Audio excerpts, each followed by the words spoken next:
자, 모두들 반갑습니다. 지니 인베스트먼트의 강태용 전문가입니다. 자, 금요일은 카카오에 대해서 지난주에 이미 한번 방송을 했던 것 같은데 또 하락을 하다 보니까 추가적인 긴급 점검, 자, 지속적인 악재가 나오고 있죠. 그래서 이어지는 연속 악재 10만원 갑니다. 안전벨트 단단히 매세요라고 했다고 해서 지금 방송을 보지도 않고 이제 안티지를 하시는 분들이 계실까 생각을 해요. 사실 이 10만원을 간다라는 거는 제가 이제 지속적으로 카카오가 하방으로 간다라는 표현보다는 분명히 말씀을 드릴 만한 게 카카오가 나와 있는 악재, 지금 현재 카카오가 여러분들 알고 있는 악재가 지금 뭐 많이 하실지 모르겠지만 오늘 뉴스를 봤으면 첫 번째가 금융 플랫폼 규제, 금융 플랫폼 규제가 이제 첫 번째 악재가 있고요. 두 번째가 이제 이건 악재라기 그렇지만 또 나온 게 계열사 계열사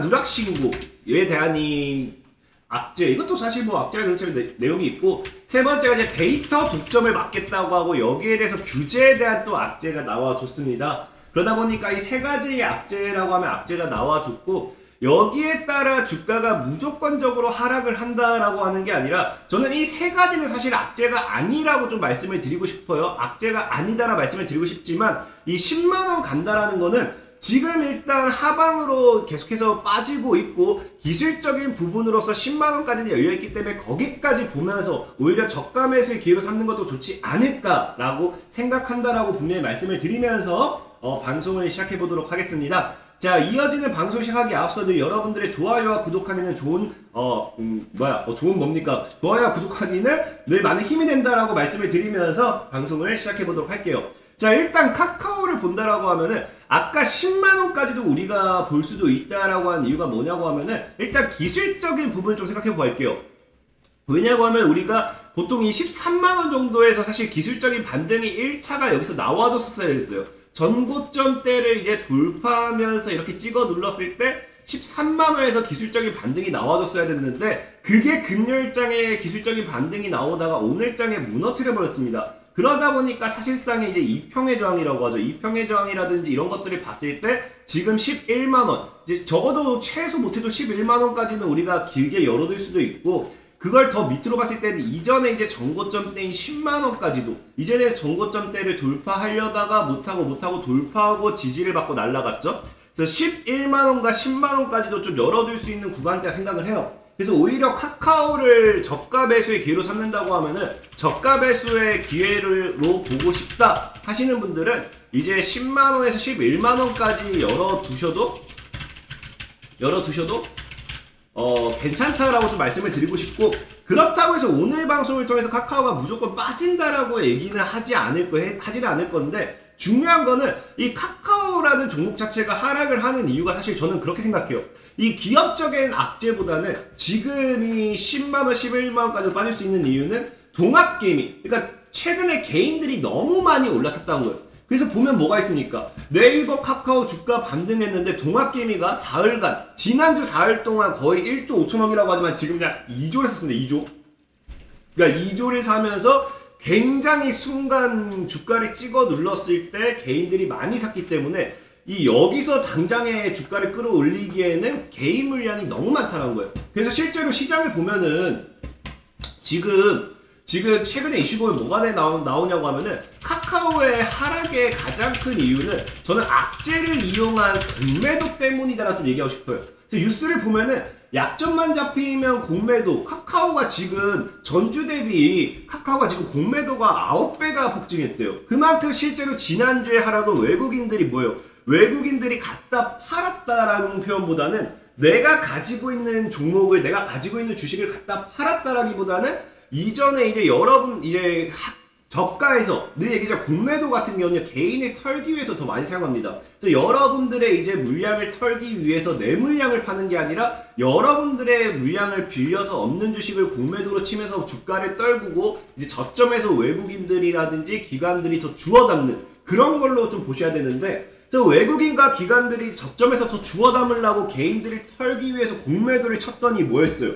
공매도를 쳤더니 개인들이 열심히 주워 담았다. 이게 핵심인 거예요. 그러면 어떻게 해야 되냐고 하면은, 자, 일단 공매도를 치면은 중요한 거는 공매도는 주식을 빌려다가 파는 거기 때문에 이 빌려온 주식을 다시 사서 갚아야 돼요. 사서 갚아야 되는데 이거를 지금 이제 어쨌든 갚아야 되지만 개인들이 계속 사들이니까 이거를 이제 계속 주가를 올려봐야 부담되고 물량을 더 모으지도 못해. 그러니까 저가에서 내가 살 수가 없는 거야. 내가 10만원에 예를 들어 내가 10만원에서 이제 물량을 주어가지고 다 갚은 다음에 주가를 끌어올리려고 했더니 이 개인들이 지금 10만원 오지도 않았는데 계속해서 주워먹고 있는 그런 상황인 거죠. 그렇기 때문에 이 개인들의 물량을 털기 위해선 제가 봤을 때는 차트를 좀 더 하방으로 열어놔도 괜찮지 않을까 생각하는 거고, 실제로 여러분들 삼성전자 같은 경우도 늘 얘기했지만 삼성전자는 악재가 없습니다. 정말 오히려 기업적으로 더 멋있고 더 성장해야 되는 기업이에요.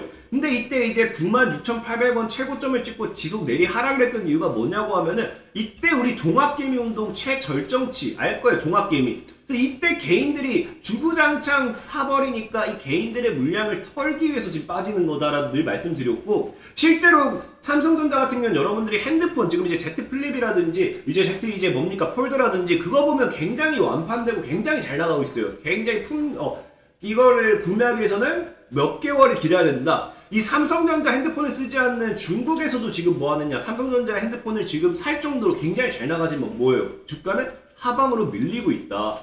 그 이유가 뭐냐고 하면 방금 얘기했다시피 동학개미 때문이다라고 말씀드렸고, 그럼 우리가 카카오에 대해서는 제가 카카오가 나빠서 10만원을 간다는 게 아니라 카카오는 뭐한다? 동학개미가 너무 많이 샀기 때문에 어쩔 수 없이 기술적인 최하방까지 열어두고 여러분들이 매매 전략을 세우는 게 안전한 매매 패턴이다라고 좀 말씀을 드릴 거예요. 그래서 그 부분을 생각하시면서 제가 지금 카카오 이런 쓰레기 종목 10만원 갑니다가 아니라 이런 떨어질 수도 있는 이유는 이런 개미들의 공매도가 들어와주는 타이밍에 공매도를 상환하지도 않은 시점에서 개인이 너무 많이 들어왔기 때문이다 라는 걸 좀 이해했으면 좋겠고, 그래서 오늘은 이 금융 플랫폼 규제, 계열사 누락 신고, 데이터 독점 규제 이 세 가지만 가지고 이야기할 거예요. 왜 카카오에 지금 당장 나와 있는 악재는 이 세 가지니까. 근데 이 세 가지에 대해서 얘기를 하기에 앞서 자 보면은 이게 아까 맨 처음에 우리나라가 아니죠. 우리 카카오가 급락이 나왔던 이유가 금융 플랫폼 규제 우려 카카오페이 상장의 리스크 요인이 된다라고 하면서 이 뉴스가 나왔어요. 그러면서 카카오가 당일날 10% 이상 급락이 나왔죠. 여기에 대해서 더 얘기를 하고 싶지만 사실 이거 얘기만 가지고도 20분 이상 할 수 있습니다. 그렇기 때문에 이 얘기는 제가 과거에 9월 8일에 카카오 폭락, 지금 당신이 카카오를 사야 되는 이유에 이 금융 플랫폼 규제에 관련되어 있는 이야기는 자세하게 해놨어요. 그래서 그 부분을 한번 참고해 보셨으면 좋겠고, 우리가 1분 요약 같은 경우 요약을 해드린다고 하면은 어쨌든 금융 플랫폼을 규제한다고 했는데 이게 악재가 아닌 이유는 뭐냐? 자, 카카오 같은 경우는 이제 매출 부분으로 봤을 때 플랫폼 부분과 콘텐츠 부분이 있습니다. 콘텐츠 부분이 있고요. 실제적으로 카카오가 이제 계열사만 본다도 100개가 넘어가요. 보면은 카카오 밑에 보면은 카카오 게임즈, 모빌리티 페이지, 카카오의 카카오 베이커스, 카카오 메이커스, IX, 카카오 벤처스, 카카오 커머스, 기타 47개의 계열사들이 해가지고 굉장히 많은 기업이 있어요. 그렇기 때문에 사실 얘네 매출처를 보면요, 굉장히 다 다양합니다. 그래서 플랫폼 부분에서는 사실 과거 꾸준하게 증가하면서 매출 비중이 55%로 증가하긴 했지만 어쨌든 계열사 각각마다 나오는 비중이 굉장히 다르고 매출은 꾸준하게 나오고 있고, 또 중요한 거는 금융 플랫폼을 규제했을 때 이 카카오라는 기업이 금융 사업을 통해 가지고 플랫폼 부분, 카카오페이, 증권, 금융업을 통해서 나는 매출 비중이 1%밖에 되지 않는다고요. 그러니까 이 카카오에 대한 전체적인 기업을 놓고 봤을 때 굉장히 극소수의 이제 비중이기 때문에 금융 플랫폼을 규제한다고 해서 카카오가 당장에 망한다? 망할 이유가 없다라는 거예요. 그래서 이런 부분을 봤을 때 지금 금융 플랫폼을 규제하는 거는, 자, 이게 카카오의 주 매출처도 아니고 큰 비중도 아니기 때문에 하든지 말든지 카카오의 당장 실적에 영향을 끼칠 게 아니다 라고 좀 말씀을 드리고 싶어요.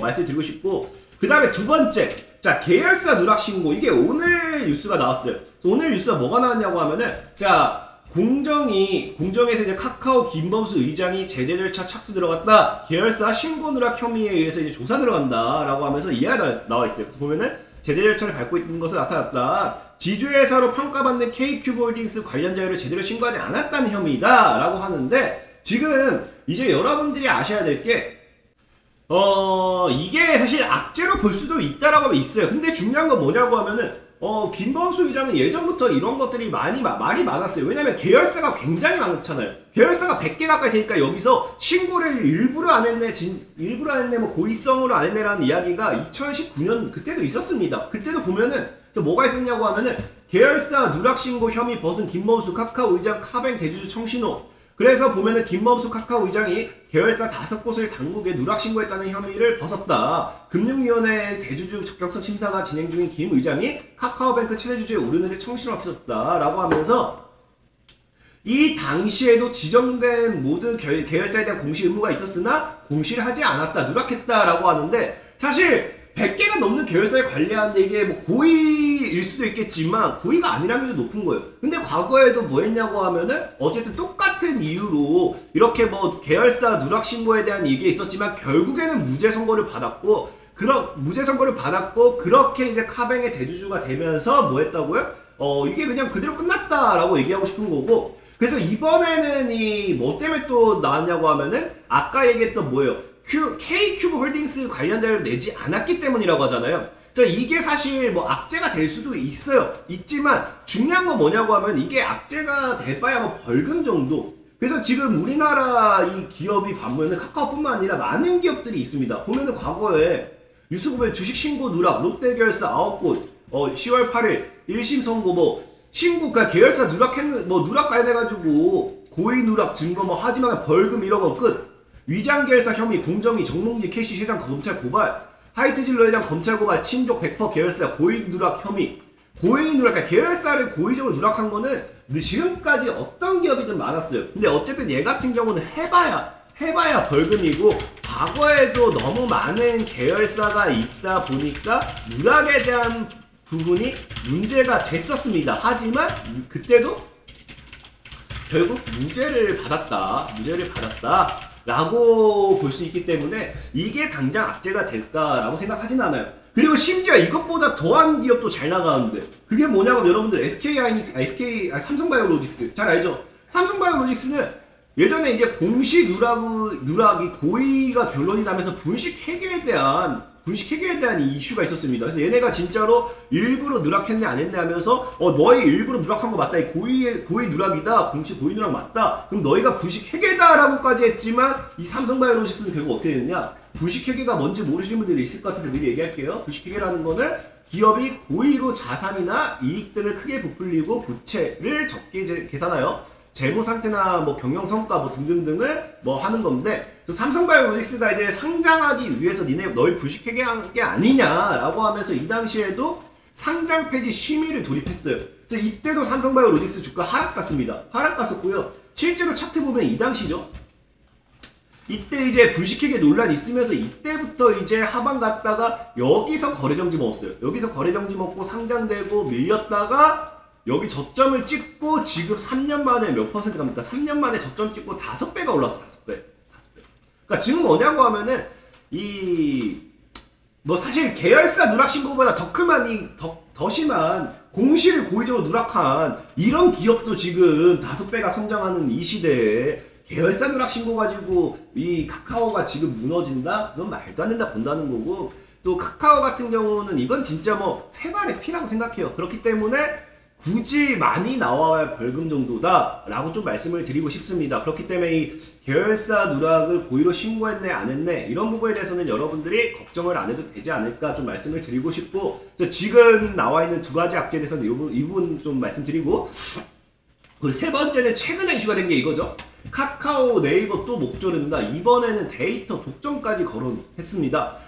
카카오와 네이버 등 국내 빅테크 기업에 대한 정치권의 제재가 강도를 더하고 데이터 독점부터 플랫폼을 활용한 문어발 시각까지 하나하나 들여다보겠다 구상이다 하는데, 사실 이거는 솔직히 데이터 독점 규제 이거는 진짜 말도 안 되는 규제라고 생각을 해요. 이게 뭐 공산주의도 아니고, 데이터라는 거는 보면은 구글, 우버, 아마존 등은 데이터 기업이죠. 그래서 우리가 개인의 선호와 욕구를 반영한 풍부한 데이터, 빅데이터를 기반으로 사업을 해 수익을 내는 기업들이에요. 그래서 개인은 이들 기업이 제시한 앱이나 사이트에 가입하면서 이후 게임이나 검색 거래 등을 할 때마다 데이터를 남기게 되고, 데이터는 점점 더 풍부해지고 그 데이터를 적은 비용으로 잘 가공해 거래 당사자의 수요에 잘 맞출수록 데이터 기업의 수익이 커집니다.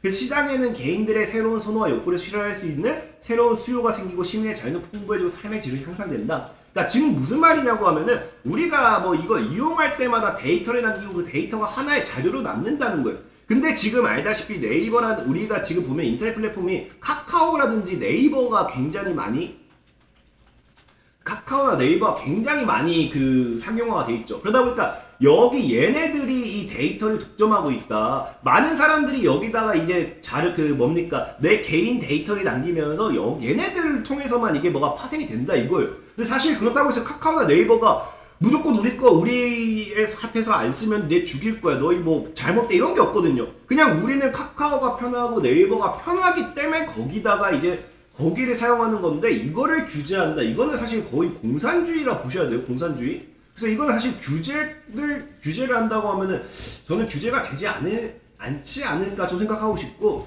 일단은 뭐 정부에서 보면 계속 얘기가 나와요. 그래서 이용자 데이터 접근 허용, 서비스 선택권 다양해질 것이라고 하는데 네이버와 카카오, 이동통신 3사의 데이터 독점을 막기 위한 법안이 국회에 발의가 됐고요.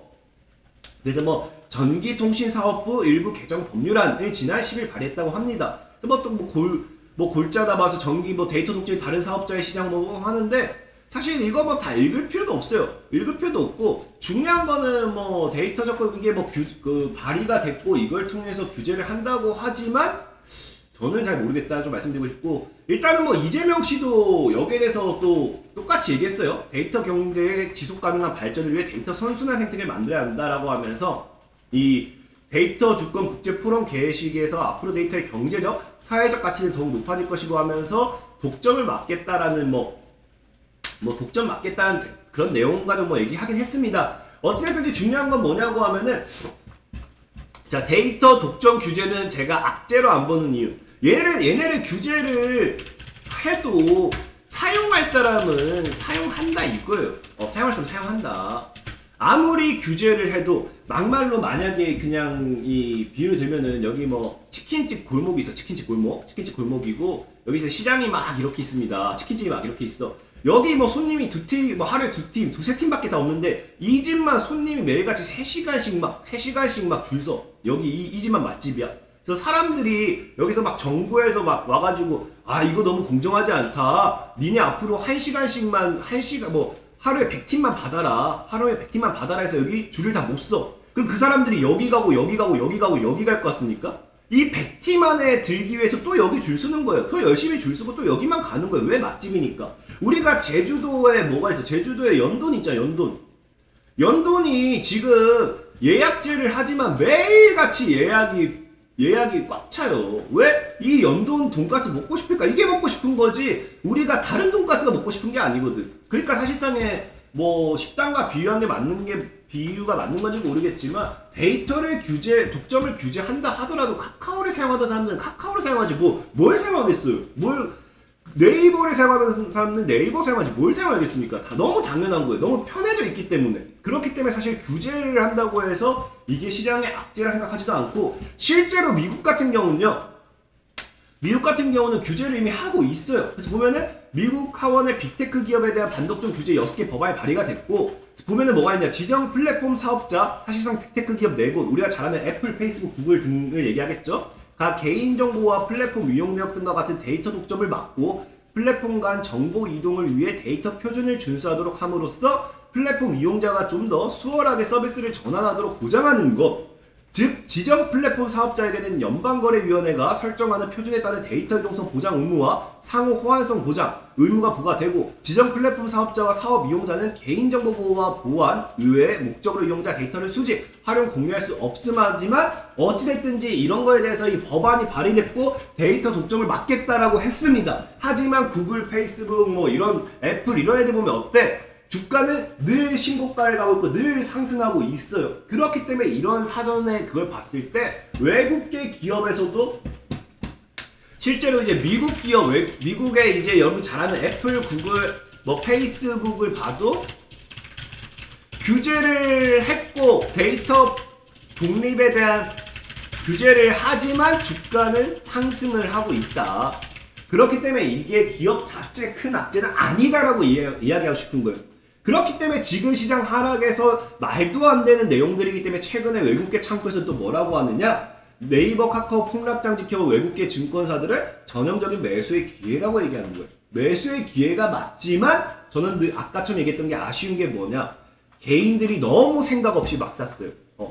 그 과거에 삼성전자 떨어질 때 무조건 줍줍해야지 이런 것처럼 너무 생각 없이 막 사다 보니까 추가적인 공매도 우려까지 생각해야 된다. 어찌됐든지 확실한 건 여러분들 저가 매수의 기회로 잡아야 되는 거는 지금 카카오의 하락은 외국계 물량이 나왔다기보다는 이 공매도 물량으로 찍어 누른 거기 때문에 이 공매도를 상환하기 위한 매수세가 들어와 줘야 된다. 판만큼 제낄 거 살 거기 때문에 주가는 반등을 하고 상승할 수밖에 없다. 그러면 우리는 중요한 게 뭐냐고 하면 반등 시점을 잘 찾는 게 중요한 거겠죠. 그래서 제가 보는 관점은 10만원에서 11만원까지도 여유롭게 열어놔도 왜 차트적인 구간이 10만원에서 11만원까지 있기 때문에 이 구간까지 여유롭게 열어놓고 여러분들이 저가 매수의 기회로 삼아도 나쁘지 않을 거다라고 말씀을 드리면서 오늘의 방송을 마무리하도록 하겠습니다. 자, 지금까지 지니 인베스트먼트의 강태공 전문가였고요. 늘 말씀드리지만 여러분들의 좋아요와 구독하기는 많은 힘이 된다라고 말씀을 드리면서 저는 이만 사라지도록 하겠습니다. 자, 모두들 안녕!